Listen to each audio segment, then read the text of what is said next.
Kapiling natin ngayon ang Best Libero ng PBL Press Corp Awards Night from PLDT si Kat Arado. Kat, welcome sa Sports Corner.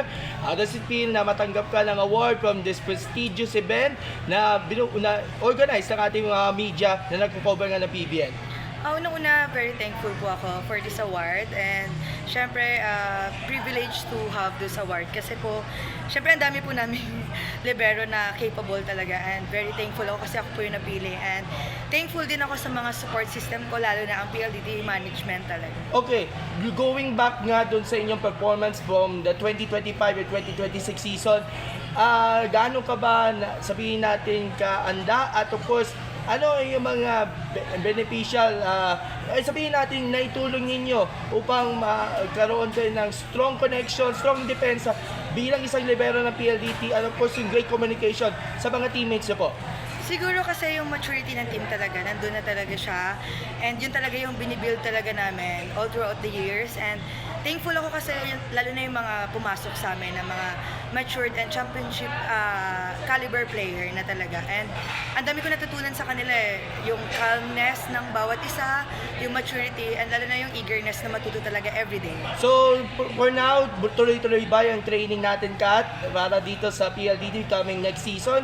Because malapit na yung rookie draft, no? So, how's the training ng ating team? Actually, nag-start kami last week. And ongoing naman and very naman kami kasi kompleto naman yung team and excited kami sa draft and sana may maabutan kami talaga.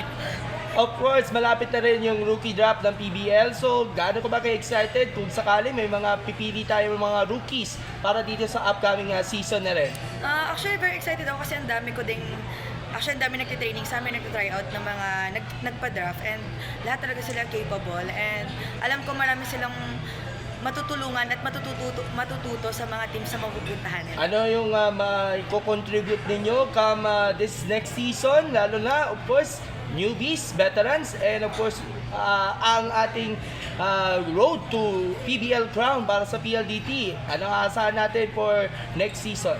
Siguro magtutuloy-tuloy lang talaga yung win ng PLDT and mag-focus talaga kami every game talaga, every training. Kailangan namin may matututunan at may ma-improve talaga every game. Kasi nga, lahat ng teams ngayon talaga nag-i-improve at lahat ng players nag-i-improve. So, kailangan namin makisabay at malagpasan yung kung ano yung na-perform namin last conference. Okay, Kat, may mga gusto kayong batiin?